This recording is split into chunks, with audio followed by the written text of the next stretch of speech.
রাত 12টার সময় আমার গাড়িটার এমন কোনো জায়গা নাই, সেখানে ভাগ্যে নাই। তাদের ছেলে মেয়ে একটাও মানুষ হবে না, একটাও মানুষ হবে না। আমি বলে গেলাম চোখের বাড়িতে মুসাফির হিসেবে। আল্লামা খালেদ সাহেব আইবি, আব্দুল ওয়াসেদ খান সাহেব, নুরুল ইসলাম অলিপুরি সাহেব, কত বড় বড় বক্তা, তাদের হাতে পায়ে মানুষ চুমা খায়, গাড়িতে চুমা খায়।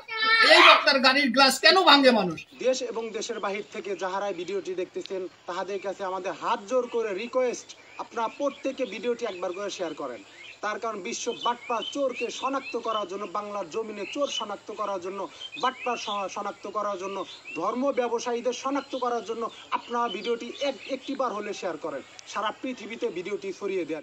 ইলিয়াসুর রহমান জিহাদের একটা পুরো চোর, ওর দুইজন অ্যাসিস্ট্যান্ট দিয়ে মহিলা প্যান্ডেলে টাকা উঠাইছে, যে সম্পর্কে আমরা অবগত নই।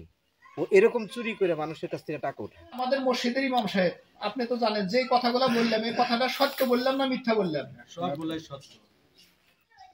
ওই শালা এত খারাপের খারাপ, সারা চোর আমাদের মাহফিলে 3 দিন আগে ওনাকে আরো 50,000 টাকা দেওয়া হলো।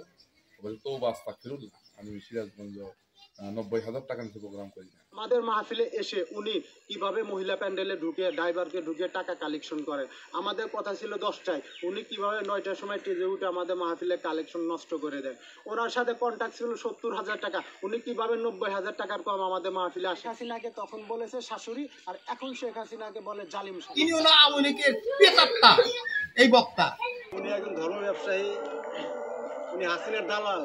ভণ্ড চোর ইলিয়াসুর রহমান বাটপারি, উনি আমাদের মহিলা প্যান্ডেল থেকে 2জন মানুষ দিয়ে টাকা চুরি করছে। উনি 1 নম্বর রিয়াকার। উনি নিজে থানাত বসে বারবার করে ওসি সাহেবের সামনে বলছে যে আমি একখান কঠিন ভাইরাল বক্তা, আমি একখান কঠিন ভাইরাল বক্তা। পরবর্তীতে সিরাজগঞ্জ জমিনে যদি ঢোকে পিটিয়ে তক্তা বানিয়ে দেওয়া হবে। 26 বছরের জিন্দেগিতে এরকম ঘটনা ঘটে না।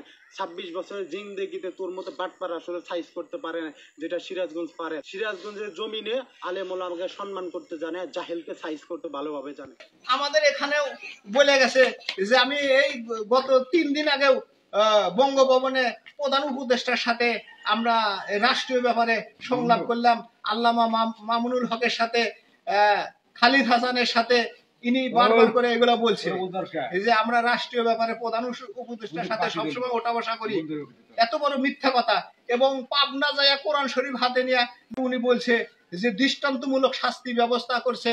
এরকম বাজে বাজে দুনিয়ার আবল তাবল কথা উনি বলে। উনি সত্য কথা শতকরা 10টা বলে এবং 90টাই উনি মিথ্যা কথা বলে। কোন ব্যক্তির অন্ধ তাকলিদ করবেন না, যেটা সত্যতা যাচাই সেই ভিত্তিতে কথা বলবেন আপনারা। নভেম্বরের 21 তারিখে কুটিরচর মাহফিল হয়েছে, ওখানেও টাকা চুরি করে নিয়ে গেছিল কুটিরচরের মানুষ। তারা গাড়ির মধ্যে থেকে টাকার ব্যাগ তারপরে শেষ পর্যন্ত তারা বাই করছে এবং আমাদের এখান থেকে টাকা চুরি করে নিয়ে গেছে। আর আরো 2টা লোক দিয়ে মহিলা প্যান্ডেলের ভিতরে, যেখানে আমাদের 10 বছরের একটা ছেলে বাচ্চা মহিলা প্যান্ডেলের ভিতরে ঢোকা নিষেধ, সেইখানে উনি পুরুষ মানুষ দিয়া শরীয়তের গণ্ডির বাইরে, শরীয়তের আইন অমান্য করে 2টা পুরুষ মানুষ মহিলা প্যান্ডেলের ভিতরে ঢুকে তারা ব্যাগ দিয়া কানেকশন করে তারা অনেক টাকা এখান থেকে চুরি করে নিয়ে গেছে। কিন্তু লাইভে বলেছে আমি বহু টাকা কালেকশন করে দিই। সম্পূর্ণ মিথ্যা, বাটপার, বানোয়ার, জানোয়ারের মতো। কুকুরের চাইতেও যদি কোনো ব্যক্তি খারাপ হয় তাহলে এইভাবে মিথ্যা কথা বলতে পারে। এবং উনি কি করেছে, 9টার পরপরই আমাদের স্টেজে যায়, উনি ওই বাড়ি থেকে একাই চলে আসছে, এসে স্টেজে উঠছে। আমাদের কমিটির মানুষ আমরা সবাই মন খারাপ, আমাদের কোনো কানেকশন আমরা করতে পারি নাই। উনি বলছে যে না, আরো 20,000 টাকা আমাকে বেশি দিতে হবে। আমি 90,000 অথবা 1 লাখের নিচে সিরাজগঞ্জে কোনো মাহফিল নেই। পরিশেষে 30,000 টাকা ওনাকে জরিমানা দেওয়া হয়। উনি সকাল থেকে ওয়েট করে থানাতে একমাত্র 20-30,000 টাকা জরিমানার জন্য। একটি আলেমে 10 লক্ষ টাকা ক্ষতি করলে সে কখনো জরিমানা নিতে পারে না। ক্ষতিটা কে বা কারা করছে তার রায় আমাদের উপর দেওয়ার নামছে, যেহেতু উনি আমাদের জিম্মাদার। আমাদের মাহফিল চলাকালীন ক্ষতিটা হয়েছে, সেই কারণে আমরা ক্ষতিপূরণটা দিয়েছি। আসসালামু আলাইকুম ওয়া রাহমাতুল্লাহি ওয়া বারাকাতুহু। আপনাদেরকে আমাদের মুসলিমনগর পদমপাল বাইতুল মোবারক জামে মসজিদের 6 ডিসেম্বরে মাহফিলে যে অনাকাঙ্ক্ষিত ঘটনা হয়েছে, এই ঘটনায় ইলিয়াসুর রহমান বক্তা ইনি আমাদের অনেক কটূক্তি করে এবং আমাদের নামে অনেক বদনাম ছড়ায়, আমাদের মানের ইজ্জতের হানি করেছে। উনি আমাদের এখানে আসছিলেন এবং আসার আগে গত বছর আমরা সিরাজগঞ্জ মানসাপাড়া কবরস্থান মাদ্রাসায় উনি ওখানে আসছিলেন, ওখানে আমরা তাকে দাওয়াত করার জন্য গেছি এবং ওনার সাথে আমাদের সাথে হাদিয়ার কথা হচ্ছে। উনি বলছেন যে আমাকে হাদিয়া কত দিবেন। আমরা বলছি যে হুজুর আপনাকে হাদিয়া আমরা ৭০,০০০ টাকা দেব। উনি বললেন যে তাহলে হাদিয়া এখন কত দিবেন। আমরা বললাম যে এখন ১০,০০০ নিয়ে আসছি। উনি বললেন যে ভালো কথা, তাহলে আর ১০,০০০ টাকা ৭ দিনের মধ্যে পরিশোধ করে দিবেন এবং বাকি ৫০,০০০ টাকা জালসার ১ সপ্তাহ আগে পরিশোধ করবেন। যাই হোক, উনি শেষ পর্যন্ত আমরা আমাদের জালসার ৭ দিন আগে ওনার ৫০,০০০ টাকা আমরা তাকে ক্লিয়ার করে দেওয়ার জন্য এই ডিসেম্বরের এই আপনার নভেম্বরের ২১ তারিখে আমাদের পাশেরই একটা কুটিরচর গ্রামে, কামারখন্দর ভিতরে কুটিরচর গ্রামে একটা মাহফিল হয়। ওনার কাছে ওখানে আমরা গেছি। সে বলছে যে ঠিক আছে, তাহলে আর বাকি ৫০,০০০ টাকা আপনি ২৫ তারিখে ব্যাংনায় মাহফিল আছে, ওই মাহফিলে নিয়ে যাবেন। বলে আমরা চেষ্টা করব। ওখানে যাইতে পারি নাই। পরে আমরা ৭ দিন আগে সেই টাকা পরিশোধ করে দিছি। দেওয়ার পরে ওনার সাথে যোগাযোগ করছি জালসার ৩ দিন আগে। উনি বলছে যে না, আরো ২০,০০০ টাকা আমাকে বেশি দিতে হবে। আমি ৯০,০০০ অথবা ১ লাখের নিচে সিরাজগঞ্জে কোনো মাহফিল নেই।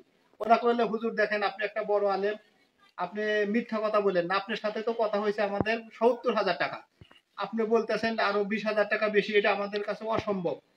উনি সঙ্গে সঙ্গে বললো মাফও চাই, দোয়া চাই, আপনাদের মাহফিলে যাইতে পারবো না। উনি ফোন কেটে আমাদের সাথে যোগাযোগ বিচ্ছিন্ন করে রাখে।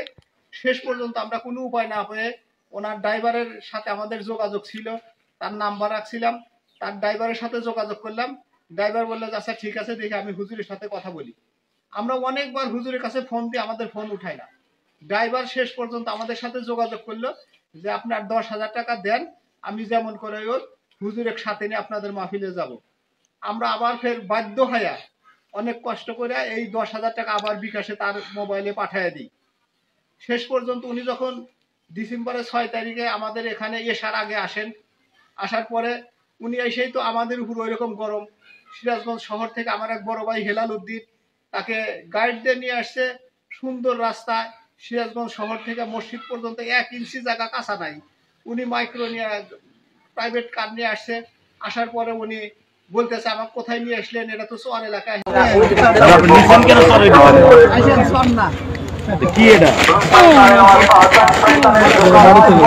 হ্যান ত্যান বহু রকমের বহু উনি আমাদের মান অপমান, আমাদের এলাকা খারাপ হওয়া, হ্যান ত্যান, রাস্তাঘাট ভালো না, দুর্গম এলাকা। উনি অনেক কথাই বলছে। আমরা ওনাকে যে বাড়িতে রাখবো, গাড়ি থেকে নেমে মোটর সাইকেল উঠানোর জন্য ওনাকে বললাম, কিন্তু উনি গাড়িতে উঠবে না, মানে ঘরের সাথে রাস্তা হইতে হবে, এরকম নানান রকমের। তাকে বললাম যে দেখেন আপনিও মাটির তৈরি মানুষ, একটু মাটির দিকে তাকান। আপনি এত মানে যে কথাগুলো বলতেছেন, ঘরের সাথে যদি আপনার থাকার ব্যবস্থা না হয় তাহলে কি করা যাবে। শেষ পর্যন্ত উনি রাগজাগ করে এসে থাকলো এবং আমাদের মাহফিলের চরম ক্ষতি করেছে উনি। উনি বললো যে আমাকে মাহফিলে কয়টায় স্টেজে দিবেন। বললাম যে আপনাকে ১০টায় দেওয়া হবে এবং ৯টার থেকে ১০টা পর্যন্ত আমাদের দ্বিতীয় বক্তা তিনি কানেকশন করবেন। আমাদের মসজিদের যেহেতু উন্নয়নের জন্য এই জালসা আমরা করি, বিগত ১৭ বছরও আমরা জালসা করছি বড় বড় বক্তা এনে। এবং উনি কি করেছে, ৯টার পরপরই আমাদের স্টেজে যায়, উনি ওই বাড়ির থেকে একাই চলে আসছে, এসে স্টেজে উঠছে। আমাদের কমিটির মানুষ আমরা সবাই মন খারাপ, আমাদের কোনো কানেকশন আমরা করতে পারি নাই। ৯টার পরপরই উনি দ্বিতীয় বক্তা মাইক ছেড়ে দেয়, উনি ওয়াজ করে। ওয়াজের শেষে ১-১.৫ ঘন্টা কথা বলে উনি তার মায়ের নামে ২০ কোটি টাকাটা মসজিদ করছে, এই কথাটা বললে উনি আমাদের পুরুষ প্যান্ডেলে কানেকশন করতেছে।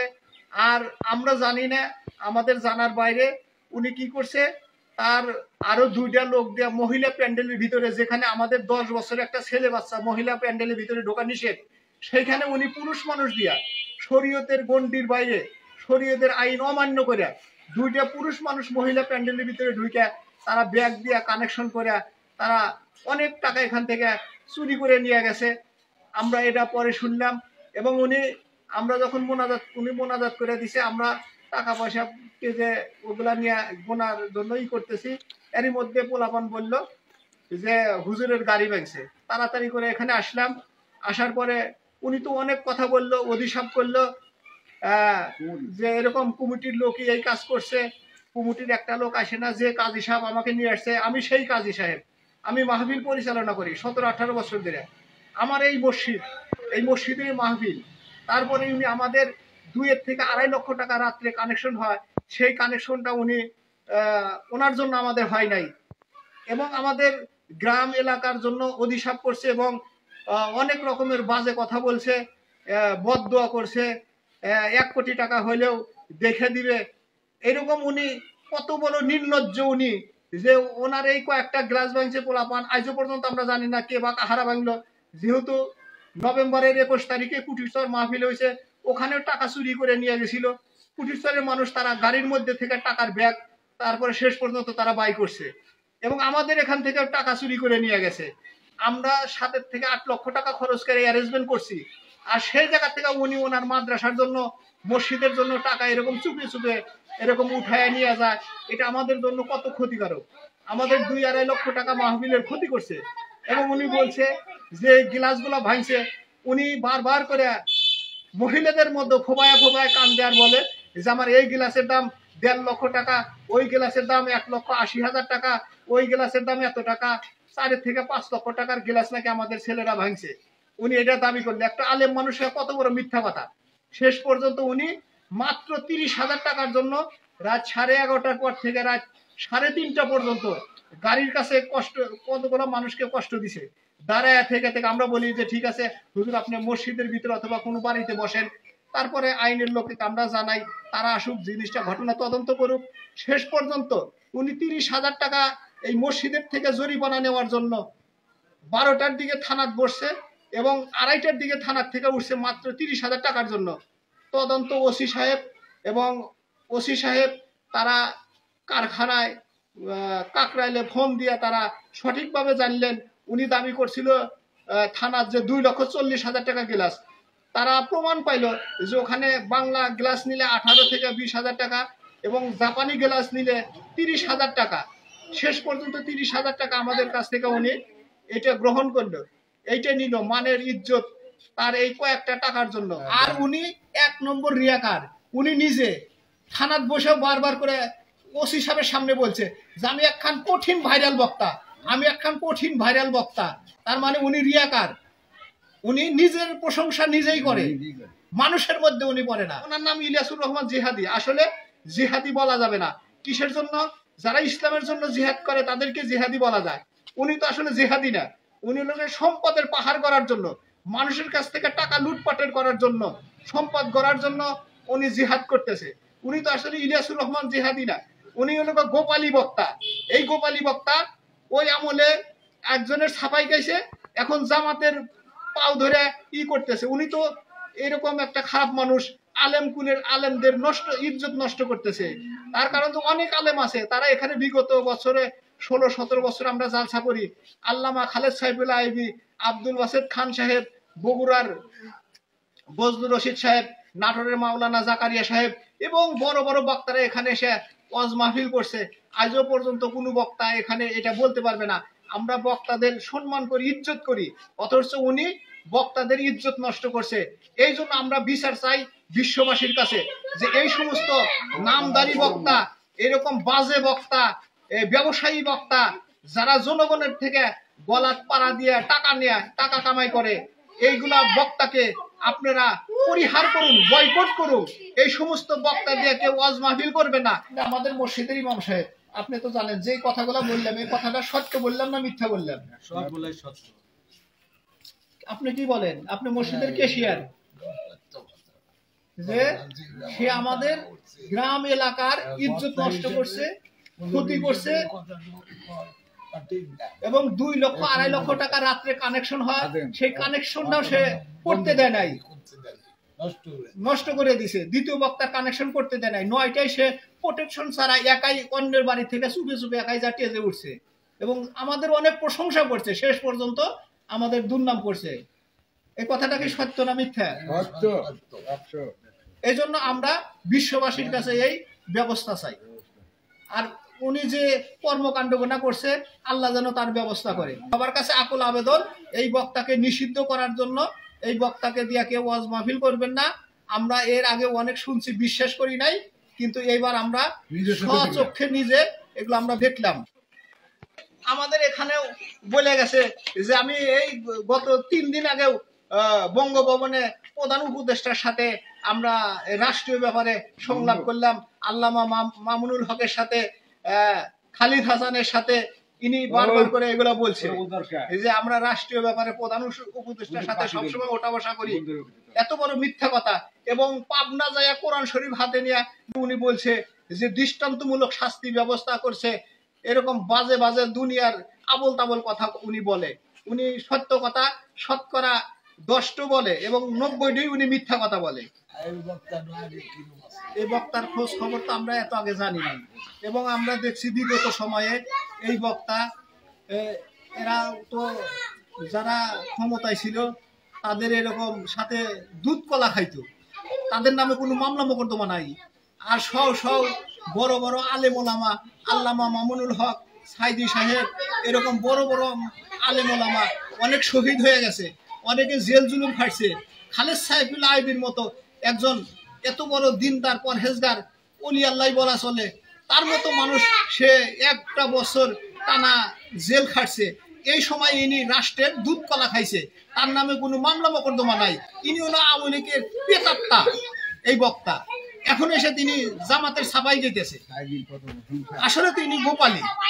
আল্লামা খালেদ সাইফুল্লাহ আইবি, আব্দুল বাসেদ খান সাহেব, নুরুল ইসলাম অলিপুরি সাহেব কত বড় বড় বক্তা, তাদের হাতে পায়ে মানুষ চুমা খায়, গাড়িতে চুমা খায়। এই বক্তার গাড়ির গ্লাস কেন ভাঙে মানুষ?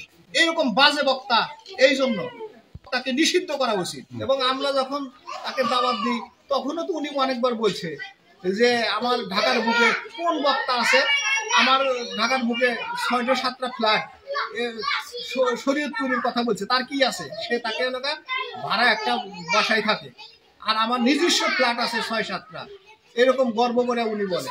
সবসময় অহংকার দেমাগ এই বক্তা। এই জন্য ওনার দৃষ্টান্তমূলক ব্যবস্থা চাই বিশ্ববাসীর কাছে।